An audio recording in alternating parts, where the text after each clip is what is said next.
All right, this is jpeg2RAW photo review show number 27.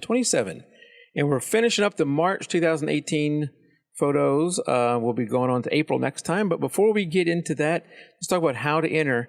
And this is how you do it every month. You can go to jpeg2RAW.com/contest. And from there you have, two groups you can enter in. Our beginners group, our regulars group, whichever one you feel more comfortable with. This month, both of them are open. The theme is open, so there's no specific theme. So anything that you want, as long as it meets the Facebook, PG-13 guidelines or something, nothing, beyond that. You can enter through our Facebook groups, or you can enter straight from here from our website. In the Facebook groups, the album is pinned to the top of the group each month, and you have to the end of the month before that one closes, and we'll start a whole new one. So go out there to jpeg2RAW.com/contest. Or if you're on Facebook, just search for us and you'll find us over there. All right, so this month we're going to wrap up the photos from March. We did the first half of them last week, AD. We're going to do the last part of them this week. So I'm glad you're keeping track of it, Mike, because I just look forward to tuning in and finding out what Mike has lined up for me. Yeah, I have to keep track of it. Sometimes I lose track of it too, so that's why I got to put them in the album and get them all ready. Cool. But okay, so you ready for the first one that we're going to do here? Yeah, I just did a quick resolution change on my monitor, so I didn't screw you up. I'm trying to do things in the background here, but I should mention. So I mentioned what the next month, the May, and I think April was too. What that theme was is open. There's no specific theme, but the ones we're going over tonight, there is a theme. And the first two we're going to go over are from the beginners group, and their theme was outdoors. So however you interpreted outdoors. When we get to the regular group, their theme was dream, and however you interpreted dream. So first up from the beginners group is this image from Kristen Lee Anderson. And this was one of the two that she did in a series of this car. Yeah, let me get back to, I had it opened up. There we go. I always like to read the text because yes, one of our requirements, if you want help on the show. Now, here's what I want to tell everybody, because we never kind of spell this out for everybody, but one of two things that happens when I look at a photo and someone asks me for like a critique or asks me, what's my opinion on the photo. My very first thing is I'll say right back to them, I'll say, what were you going for? What were you trying to do? What made you push the shutter here? Obviously, you guys had a mission this time around, which was outdoors. So you went outside, hopefully, and you took a photo and tried to represent the outdoors in your photo. So I get that part of it since we have that. But I also like to know a little bit about why, what you were going for with certain elements of your photo. So, if I wanted to capture the car, like going down the road. So Kristen writes that my fiance got a new old car, a 1965 Lincoln Continental. That's awesome. She said she knew the theme was outside, but cars live outside. Mm-hmm. And Kristen, I don't know how to tell you this, but if you have a gearhead for a fiance, you're not married yet, but don't be surprised if you come home from work some night and the car is in the living room. I'm just saying it does happen. That would be surprising. It's not surprising. Trust me. It's not surprising. In my family, it's like the kitchen table is a kitchen table, and it's also a place where you tear down the carburetor. Okay. Parts of the car. Right. Well, and I've seen people do the whole thing. So she was amazed by the small details of the car. And there was only a side view mirror on the driver's side. And this is correct. Some of the older cars only had them on the driver's side, mostly because the cars were so huge you couldn't even see the passenger side. That's a little known fact. And she's posted the album. I don't want to read the whole thing here, but she gives me some settings as well, which I like the beginners to give me settings because I always like to kind of get an idea of what they were using. So all your settings on here, Kristen, look great. So let me just run through those. 72 millimeter. So that's the focal length of the lens. F5.6, which is a good kind of is going to retain, 72 millimeters is going to retain some depth of field. 1/500th shutter speed, which is great. You're probably handheld here, so you had plenty of light. And ISO 100, which is always the first thing when we're doing landscapes. Try to nail the ISO 100 if you can, and then work away from that if possible. That's low noise, doesn't have any noise in the image. So normally for the regular group, I don't go through all this. But so anyways, let's talk about the image. Mike, what did you think of it, man? I like the angle. I like looking down the side of the car at the mirror. I don't know if it. I don't know what you could have done more with the mirror to capture anything into it. Maybe if you turned it a little bit and would have captured something, another car in the mirror, but that might have been too distracting. I don't have a lot of critical feedback for. I like the angle. Yeah. Yeah. Now you go ahead and tell me where I'm wrong. No. I like the angle too. I think the angle is everything here. Leading lines through the image. I think that the composition, as far as like, I don't know about you, but I constantly look at the mirror. I constantly look at the mirror for something. Mirror, give me something. So obviously, if you can erase your mind for a second and then look at the image real quick, what is the first thing you look at when you look at the image real quick? It's the mirror. Yeah. And if you don't, you go to that mirror almost immediately. So that kind of says that the mirror is the focal point of the image. So I would personally move the mirror out of the dead center because it's already like targeted to begin with, and it's diminishing the things around the outside quite a bit. So when we have a subject matter that dominates our eye, then it's got to fight or balance itself with the things that support it or are around it. And the more power we give it, the more it takes away from everything else. So I like the mirror. We are focused on the mirror. I wonder what it would be like if we were focused more on the outdoors rather than the car itself, and we used kind of the car as a bokeh kind of, like, we know it's a car, we know it's a vintage car because of that square mirror and the way it's mounted.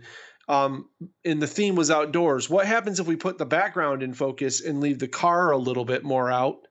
Or like you said, use the mirror as get close, get in tight, and use the mirror to show us the outdoors, right? And then we have some bokeh, and we have the mirror is the focal point.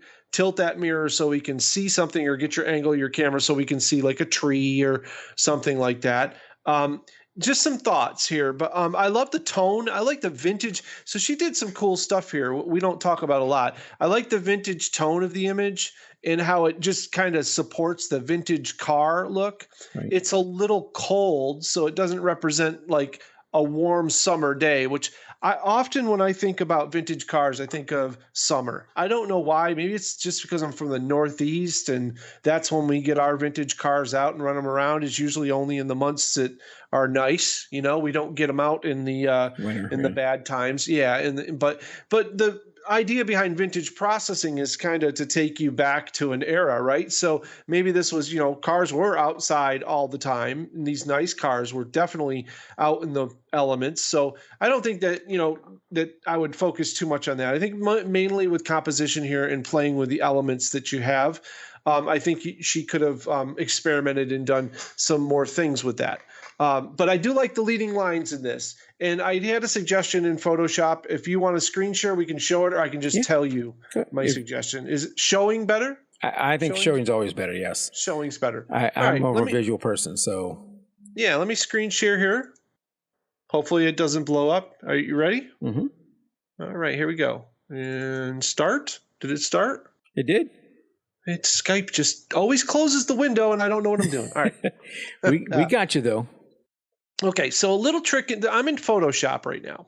And I believe Elements and all, this is the latest, whatever, I pay for the subscription per month. But they have these rulers, and you can turn them on. If you go to View, and you can come down here, if I can find the menu, and you can turn the rulers on with Command or Control R, and Control R just turns on and off these rulers. And then if you go up to the ruler and you click on it and you drag down with the left mouse button, it'll make these little lines.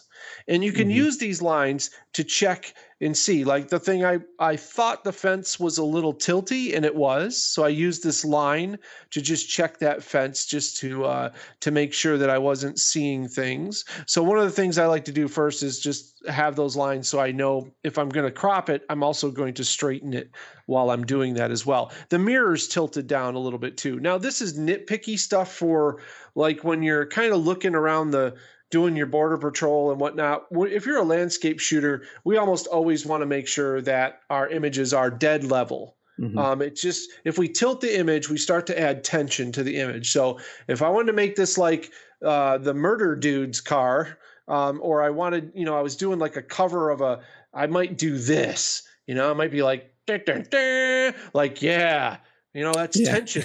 That adds tension. That adds to a lot of tension. Yes. Right. Well, like in the 50s, that's the old movie tension. Let me take that back off there, if I can. And for some reason, my look at my controls are doing, and my Adobe just crashed. Uh-oh. Look at that. Yeah. All right, hold on. I'll bring it right back. Hold on, guys. This is technical difficulties. That's okay. Sorry, Mike. Hold that image up there. I got you, and I can bring us back real quick. Good. I'm glad you're on this. I don't know what's going on with everything here tonight. I've done broadcasts and everything else have been great. We're going to blame it on the Russians. I think it's the Russians. It is probably the Russians. So the file, right? I loaded it back in. I'm good to go here. I don't know if you're not seeing me. Right? I got you. Are seeing me. Okay. So I'm loaded right back in. I already had the file in here. All right. So basically, we don't want the image to tilt. So the very first thing I would do is kind of make sure that I get it so that it's not tilted. So let's just get it right in the wheelhouse. It's only a very little bit. Right. I mean, it was only off just a very little bit. And the other thing I would probably do is if you hold down the shift when you do this, if you hold down shift and then you grab one of the corners, it will lock your aspect ratio so that you can't accidentally make a photo that's not the right size, right? So I think I would shrink this down right to about here. Now, I know it seems like that's drastic, but watch what happens. Go ahead. Yeah, show me. Yeah. So we still know it's a car, right? Oh, I like that. Can I do this again? There we go. Let me do it one more time. I like what you were doing there. Well, it's essentially what I'm trying to do is, if I can get it to cooperate here, let me see. Shift. All right, there we go. So what I do is I'll shrink it up to where the mirror is in the thirds, okay? So you can see it lies here in the third. Then I can move it around and get it right where I want to, and I'm going to put it right in that targeted lower third. When I do that, you can see now that I didn't lose the car. I still have all of that. And I have my leading lines to the mirror now, but what I've done is more balanced this with the background now. And the background now is playing more of a supportive role to the overall, the car and what's going on to it. So that's just a basic thing with the crop. Let me get rid of, I don't know what Christina thinks of that, but Kristen, I keep saying Christina. Kristen thinks of that, but I like it. Yeah, it's just a simple crop thing. And I did a show with Alan Shapiro the other night, and we were talking about, creativity and all this kind of stuff. And this is just ideas for you to try and see if you see a difference yourself when you're playing with it. The lovely thing about digital, we can get in there, we can play around with it, we can do anything we want. We can change it if we want to. We could change it to, we can get crazy with this thing, and we can change it to that. I mean, I don't think that necessarily does anything for it, but yeah. And so let's just look at we can look at a before, I think, here, right? And then an after. So here's a before, and there's a before. Let's zoom out. I mean, I like her before. Yeah, I like her before. I guess whenever you zoomed it in that far, when you cropped it in that far, the one thing that we lose, that now that once you do it, I think, and you go back to the original, I think is a little distracting, is that pillar right there on our right. Yeah, right that is a little distracting. So I like that tighter shot that you did. But I don't know what Kristen thinks, what she thinks of it. And you know what, Kristen, it's fine, because this is, if you don't like it, that's great. This is totally like, the only reason I show these things is just, I would give play you around ideas. with your Yeah. image, yeah, and to give you ideas. So yeah, so it's just something to think about, and we can move on to the next photo. I like it. I think it's a great it's a great experiment, a great attempt at it, and definitely represented the outdoors. This is just stuff to play around with and try. So let's unscreen share here because I tell everybody I forget to unscreen share, and that. Well, thanks, Kristen, for submitting that. That was both Yeah. this one and the one last week. I think you edited the one last week too of the car, if I remember right. I do. Yep. I like with the beginners because I think they're looking for. Can you give me some tips, some pointers, and so I like to do that. Now, the next image is kind of the same thing. I'm not going to do any editing to it, but we'll talk about the same sort of stuff on the next one. And this one is Nancy Smith, and let me get her photo here. It's a tuft titmouse. A tufted titmouse, yes. Titmouse in the backyard. I have lots of birds in my backyard. Bluebirds. Bluebirds right now have 3 babies that are fledged. Wow. And I think the mom and dad are trying to get them to go away because they're sitting on new eggs. So we generally would get 3 sets. So actually tonight, I haven't edited any of them. Tonight, I set up my tripod and my camera sitting upstairs in my bedroom, looking out the window. My wife put out mealworms for them. And as they were coming in there and the babies are still trying to get parents to feed them, I'm sitting there snapping away that the parents have nothing to do with them. They won't feed them right now as a way to get you to go away. So there you go. I like these bird shots. So this is from awesome. Nancy. We have geese right now, and the goslings are running like crazy. We got goslings everywhere. So, and not the Ryan goslings either. We just have goslings like everywhere. So when we go out there, it's hilarious to watch them like fumble around and try to run across the lawn, and they trip and fall on their faces, and it's hilarious. Nancy says she's trying to get bluebirds. Nancy, we should talk offline. I can tell you what we did. And I don't know if it'll get them for you, but I can tell you what we did. Hey, let's make that part of the after show because I'd like to know too, because we would like to see them here as well. Okay. So cool. So Nancy, is this I'm not sure because I've seen a lot of your work, but I don't think I've seen like a lot of close-up nature stuff. This is the second one, right? Wasn't last week a nature shot too, Mike? I think it was a flower. A flower, yeah. So awesome to see, you branching out here and trying different things and doing different stuff. Nailed the focus on this. This bird is right perfectly in focus. I think for me, compositionally, this is very difficult a bird on a feeder is very difficult simply because it's like too much feeder, how much bird, birds face one way. So like if you put the bird in the right third, it's kind of like not, leading into the image. And if you put it too far in the left third, then you lose the tail.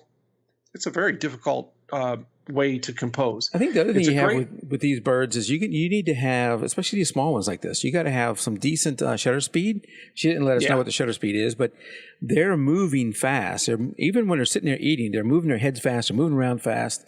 So you do have to compensate for that. So you may have to bump the ISO or make sure you have enough shutter speed there. The other thing I noticed she did here is she looks level with the bird, which means, in my case, and I imagine with a lot of people, if you have a feeder or something like that, or if they're in a tree, getting on the bird's level is not always the easiest thing to do. Right. Yeah, that's a difficult thing for sure. I was just trying to see. So, all the data has been stripped. This was probably a Facebook shot. So all of the focal and all that's been stripped from the image. So I don't know. Like what we used to do at our house is we had a feeder just on a shepherd's hook, and it was just in the garden.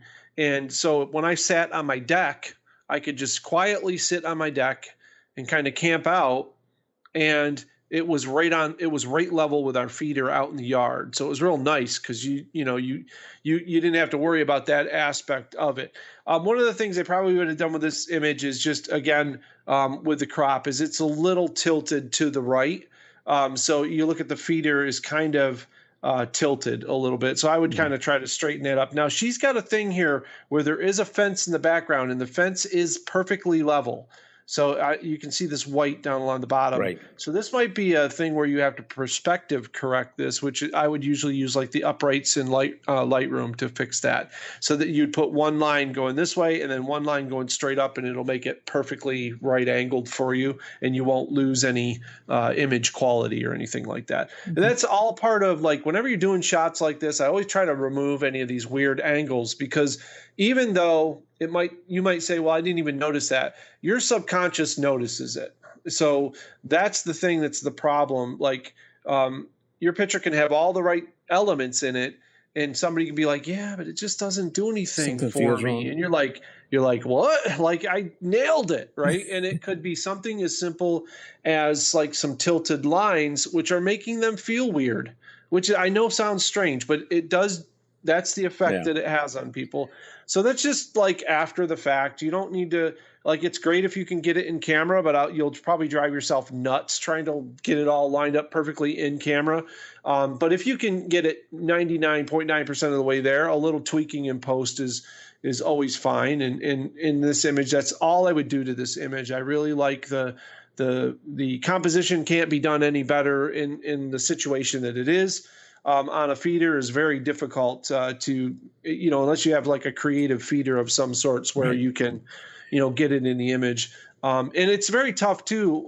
If you're on level with the bird, like Mike said, getting focus right on their eyeball, unless you've got like one of the Sony cameras that knows where the eye is at, or I don't know if some of the other cameras have it, because I'm not familiar with the newer cameras. But Sony has eye focus, which is basically you turn it on, it finds the subject's eye and focuses only on that point wherever it is in the frame. So it's really good because you don't have to compose the bird right in the middle of the frame to get eye focus. Mm-hmm. You can have it, you can think composition first, focus last. And I don't know, maybe she used manual focus for this. And more power to you if you can. These little birds. Yeah, because they go like mad. Okay, but I think it's a great image. 2 comments out there. One is from Gary on YouTube. It says, place a tree branch close to the feeder and wait for them to land on it. Looks more natural. And, I'm sure anybody, Nancy, and I know I've faced this too, the birds always go to the feeder. That's where you're going to get the most opportunity to shoot them. But, right, it doesn't look as natural when they're at the feeder. And I haven't placed a tree branch like Gary said, but I have lots of trees around. So I've waited for some of the birds to land in a tree. And I wish I can show you right over my head, right against this wall. I have a 16 by 20 of Papa Bluebird from many years ago that he looked a little rough. I think he's, raising the babies has made him a little rough. And I got a great shot of him on a tree branch with the background blurred out. So he is, in a more natural environment. Nancy says, okay, so this is where I struggled. It is actually the roof line of a house in the background. I left the feeder at an angle because of the weight of another bird on the other side. So it must have been a little bit bigger bird on the other side that was kind of giving it that little bit of lift. I think, the problem, and maybe she's trying to keep the roof line straight. That's what she's saying. Which is great. That's perfect. Yeah, because we can't see the other bird, and we wouldn't know that that's why it's tilted like that. Right, but it's still something that you should learn to do in post. Like, you were fine with the roof line, and I would have gone for that as well to make sure that was level, because we always go for ground level first. I mean, we want what we're standing on.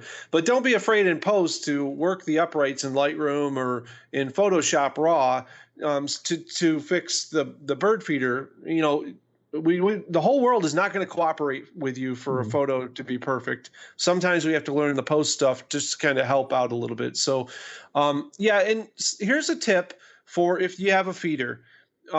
Usually there'll be more than one bird that will visit a feeder at a time. And a lot of times 2 birds will not feed at the same time. They won't be on the feeder together. So sometime... there you go. Gary just said that. Yeah. You guys are one mind. Yeah, right. Exactly. And so sometimes, like if you have a shepherd's hook or something like that, one of them will sit patiently on the shepherd's hook and the other one will be feeding. And you'll always be tempted to shoot the feeder. A lot of times the expressions and the way that the bird on waiting to feed and looking at the other bird is hilarious. Mm-hmm. And you can get close in and bokeh out the background and have just part of the hook be in there. And it it is more than focused on the bird as far as the image goes and whatnot. But I mean, I always use for me, I use the feeder part of it for the attractor and for the practice. So you got to practice shooting these birds. This is nothing you're just going to go out. And if you go out and get a shot of a bird and it's perfectly clear, the eye focus and everything is great, you got lucky the first time out, because I'll guarantee it's not going to go that way every time. Right. So it is something that you need to practice. And so that's what I usually use the feeder shots for the practice. And then sometimes I just sit and watch the birds and observe their behavior without the camera. I'm just like, they're going to come back. I'm going to watch what they do.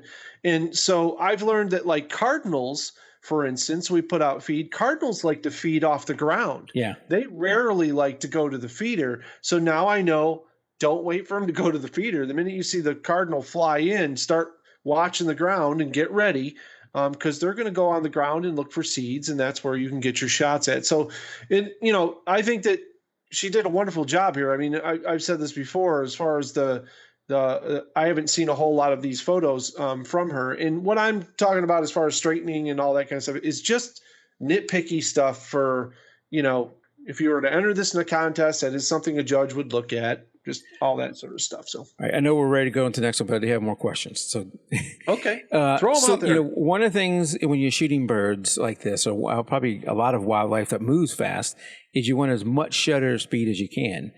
Yep. However, especially when you're shooting these little birds, and if you're going to get interaction with another bird, like I'm shooting with a 120 to 300 at the Sigma, 120 to 300, 2.8. And I would typically want to go to 2.8 to get as much shutter and blur the background as much as I want. But at 2.8, I don't have much depth of field. So I'm really needing to go to f4, f5, 6, maybe even higher, so that if there's another bird and having some interaction, I can get them both in focus. Right. Yeah, and 5.6 for me is usually what I call the zone. Yeah. 5.6 usually gets me all that I want, unless I'm going for something specific. I will tell you another trick, though, that you can do. If you have a strobe or a normal off-camera flash, or a flash that even goes on the camera that you can put a remote on and put it on a stand out near where the bird is at, then you can actually flash the bird. And believe it or not, they don't care. Yeah. And I often thought it would scare the crap out of them, but it really doesn't. It's free food, man. Yeah. And they're focused. They're focused. And as long as that flash doesn't move or jump at them, the flash of light really doesn't bother them. And you can get some really cool shots of them flying in with the flash and stop that action, because your shutter speed, then you can adjust it and go with a better ISO and all that as well. I particularly like it for hummingbird shots. Oh, definitely, because you can go out at, say, 4 or 5 p.m. in the afternoon when it starts to get a little bit like dusk starts to set in. You can use the flash around the feeder. They don't care. And it turns the entire background black, and it makes their feathers iridescent. The flash does. And this will happen with a lot of birds. It will actually make their colors really pop. And so you can just give it a shot. If you have a flash that has a remote, and I have one that has a little trigger, goes on my camera.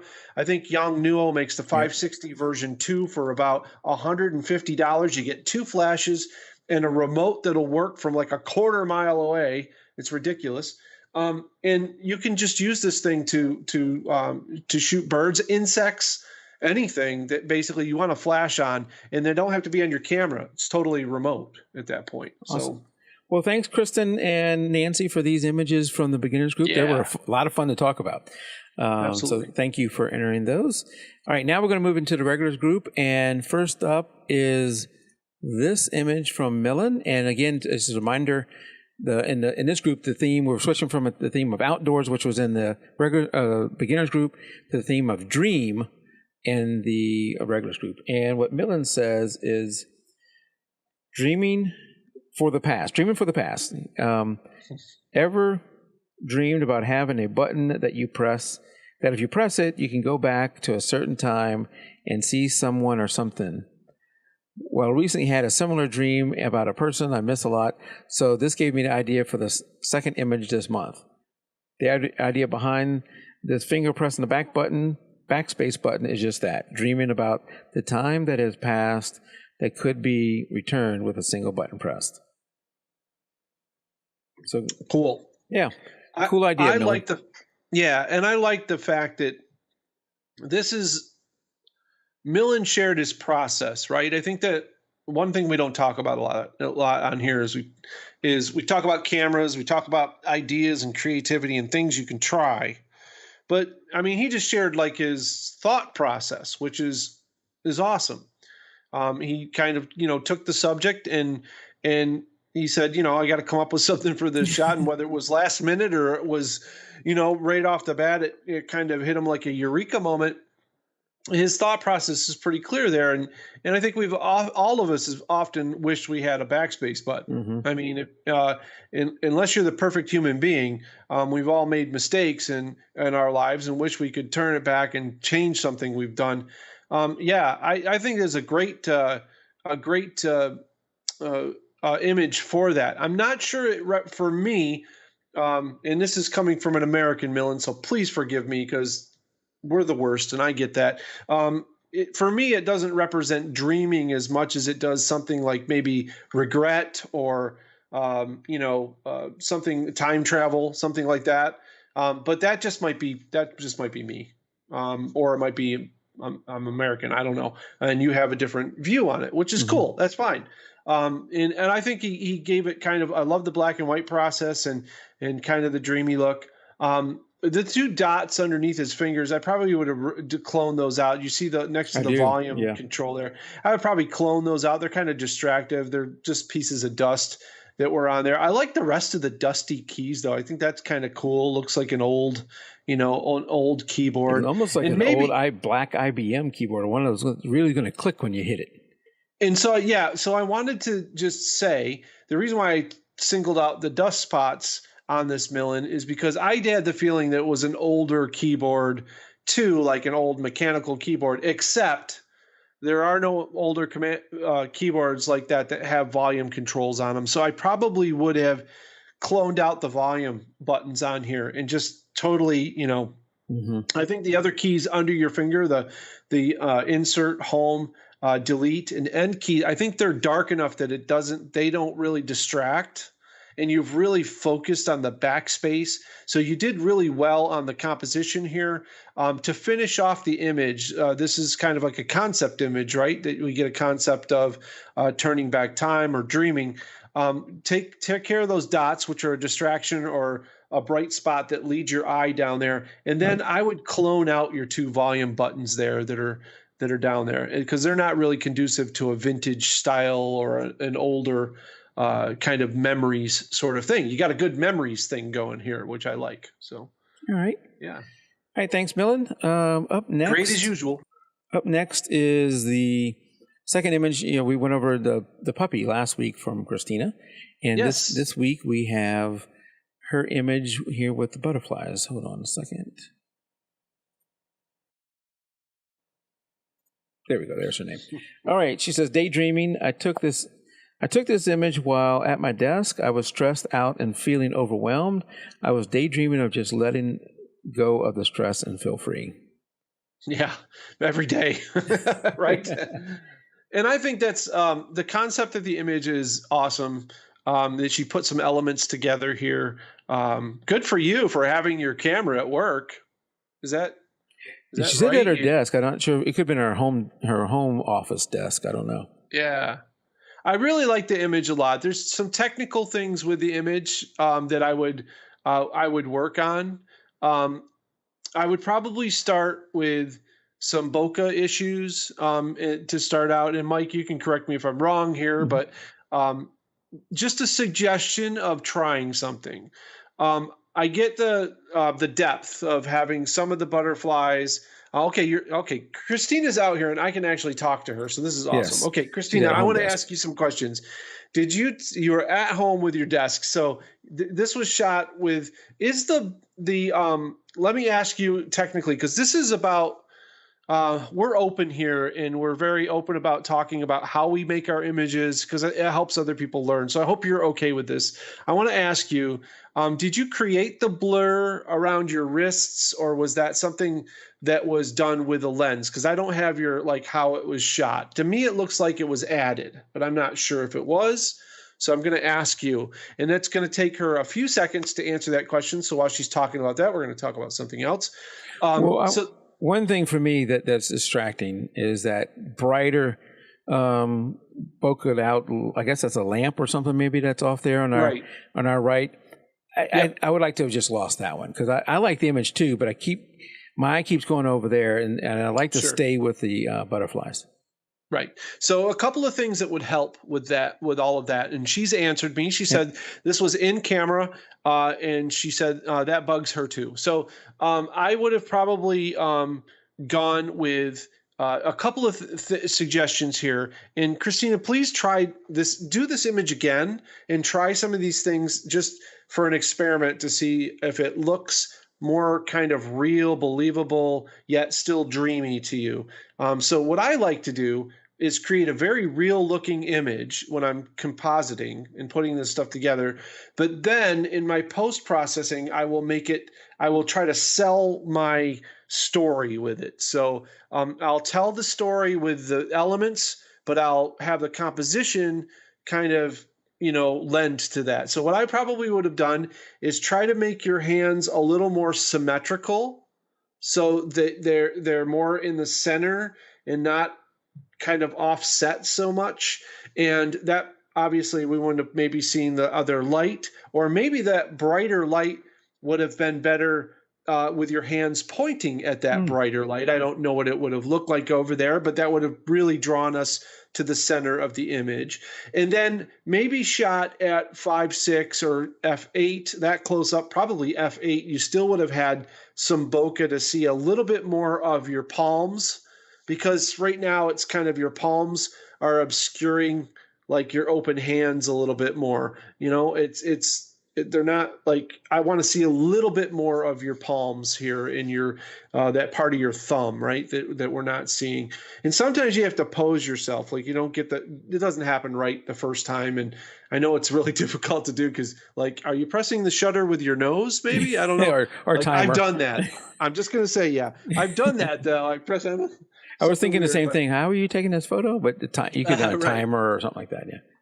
So after you do that, after you've kind of made your hands a little bit more symmetrical, because I don't think the way it is now is not lending to the composition. You got a little bit more desk on the right-hand side, and it's a little bit, you had your remote in your mouth. That's great. That's awesome. That is awesome. So try to go with more symmetrical hands. And then I love what you did with the butterflies flying around. That's great. But like, see the butterflies in the back, how they're bokeh out, and the ones that are in front of your hand are kind of blurry, but your hand is in focus. I'm having a problem with the distance of where they are and the focal plane. So it's breaking the illusion for me a little bit. And when we're doing composites, light angle and depth of field and making sure things line up and match is the most difficult part of compositing.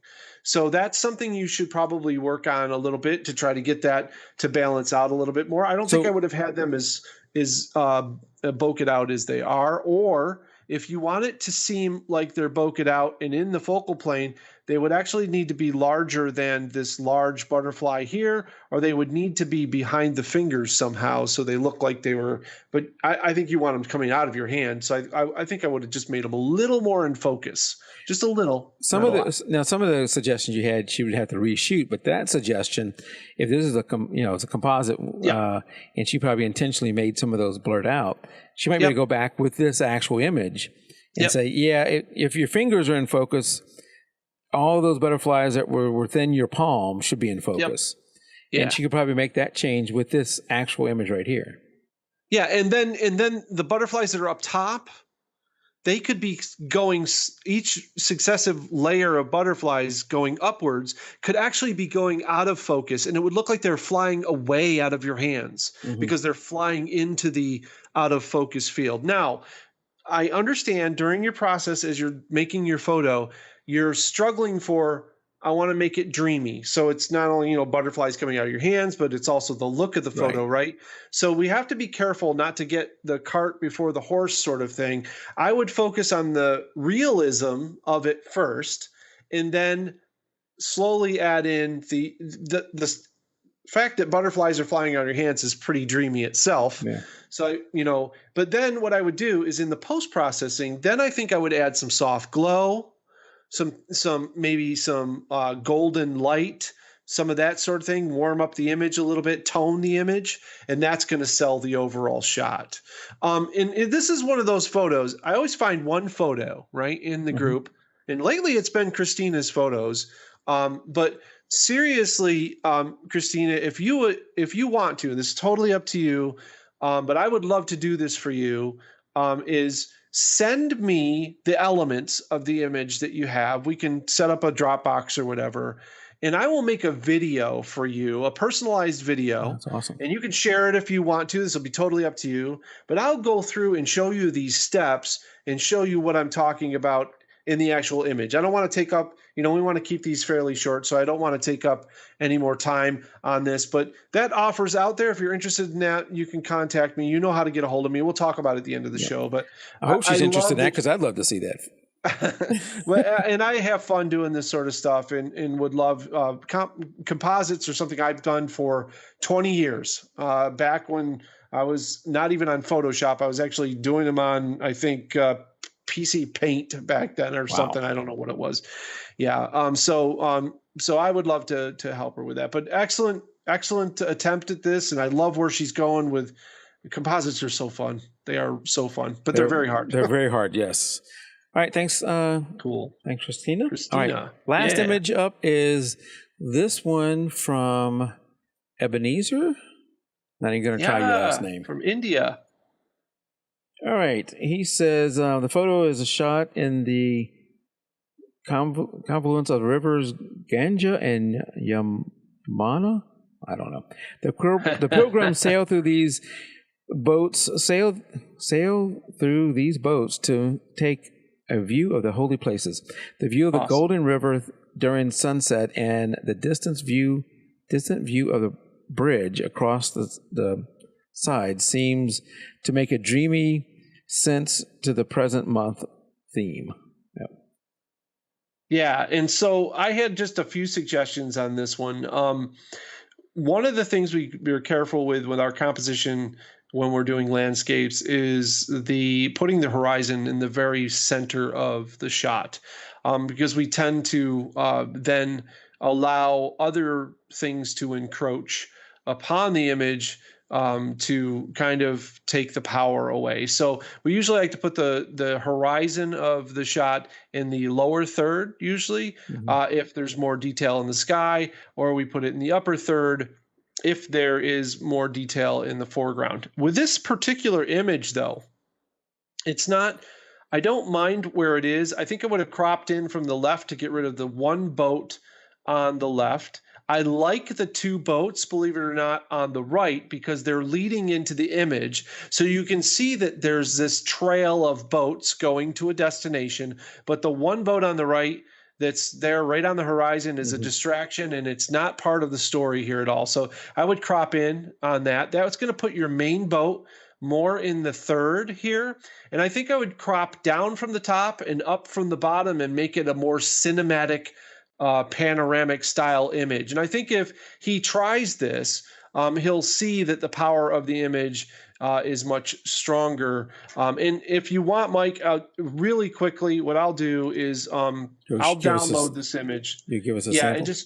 and just give you a quick demonstration, because this is easier to see when you actually see it. And I'll show you how I love doing this, because I think it's much quicker to, like, I can show you how fast it can be done. It's not because of skills or anything like that. It's really easy once you learn how to do this sort of stuff in something like Photoshop or Luminar or something like that. So let me hunt down his photo and see where it's going to pop up here in my, if it's going to pop up in my, there it is. All right, we'll load it in here. Cannot open this because it cannot be found. All right. All right, so there's all sorts of, no, it's in there. It's all sorts of anomalies going on with, I wonder if my C drive, Gremlins, yes. Says the selected open image cannot be found. But yet I'm looking at it. So let me download one. What has he got? Super protection on this image? What's going on here? Shouldn't be, because I screen grab it. So whatever, if he, Let me try it this way. I have a couple of ways I can try it. I might have downloaded it as some weird thing. It's just not working. So open. Try again. One more time. We're going to scoot out of here.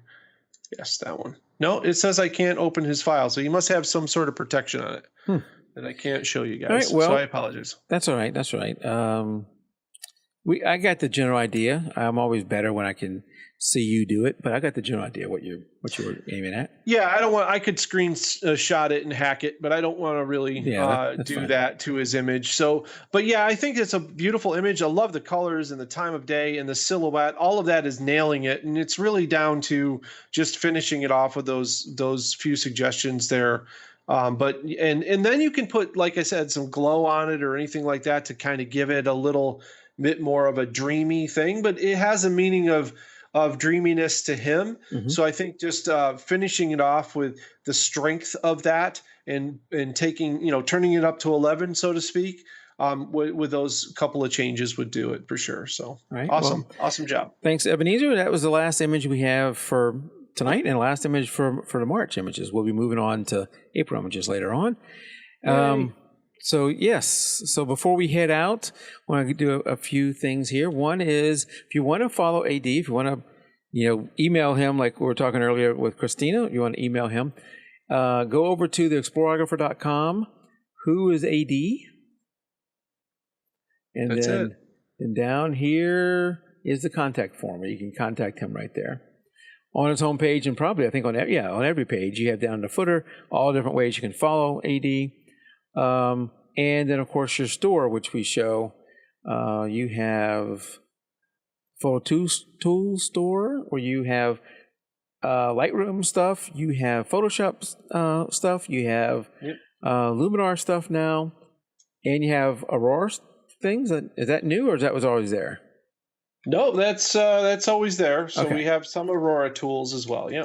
So go there and check that. And also, you've started, I don't know if you do this every week, but you started back over on thecreators.com, which is over on Patreon. You started back the Monday live streaming. This last Monday, I did watch it. Some of it I was on a treadmill, AD, so I know you might ask, you asked for some feedback while you were doing it, and I couldn't really type because I was on a treadmill. I was listening. Okay, cool. But you did, you were talking about Lightroom. I mean, not Luminar. Yeah, we did. Right now we're doing mastering Luminar. Yep. So it's essentially just kind of like going through and showing how Luminar can be used as a new photo editor. And Luminar has the dam coming. I'm sorry, I got his photo loaded, by the way, so I was going to share that with you guys. And just show you that crop.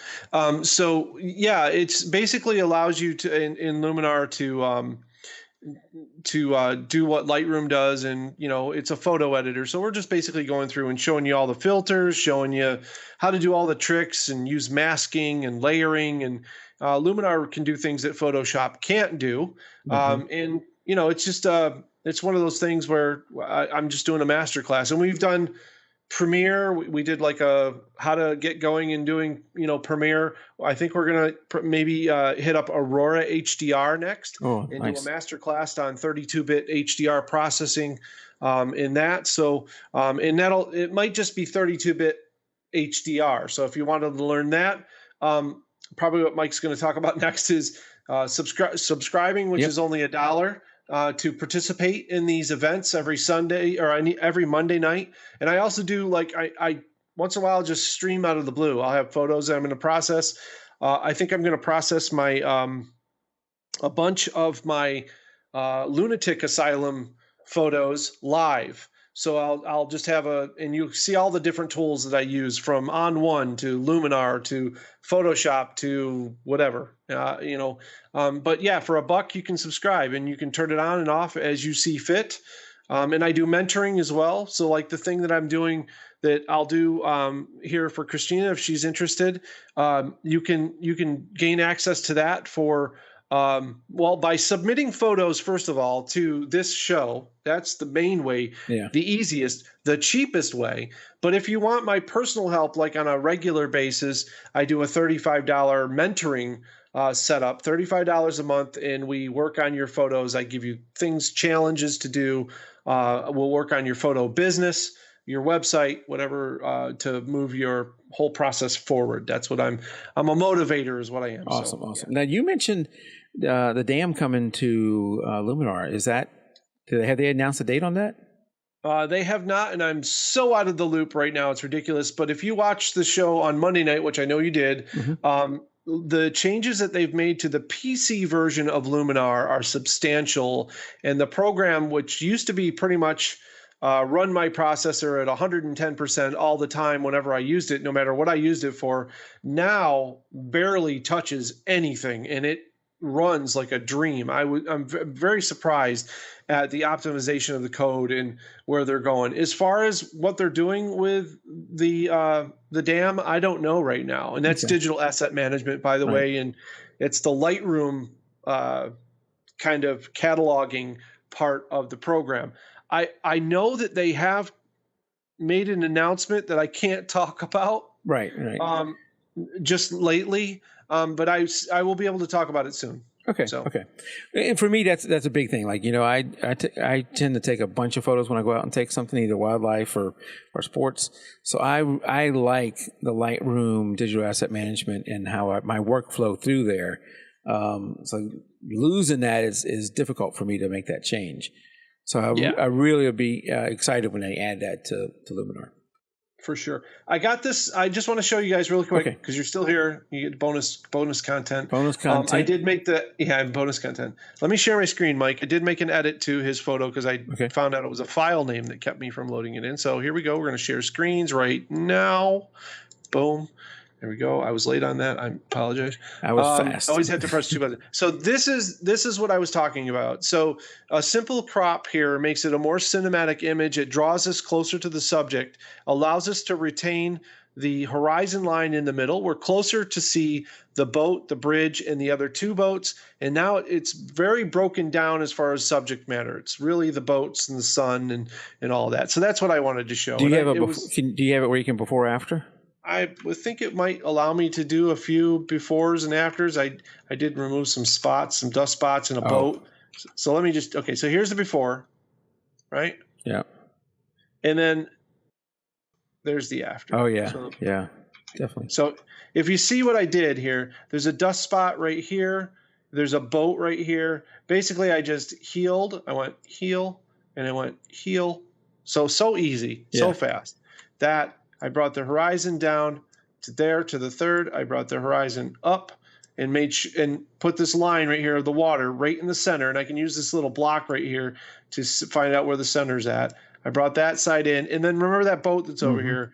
We don't need that boat. And as I brought it in, notice that the bow of the boat now becomes right on that third marker in there. And by the way, with cinematic images, your third markers are no longer in the thirds. They're actually brought into a little square more in the center. So that's why it's okay to put a horizon that's in the center, and really your subject matter is these people in the boat, right? So that's really right inside this hot zone, and then the rest is more like a movie, like a cinematic movie. So that's cool. Go. Yeah, I'm glad you were able to show us that.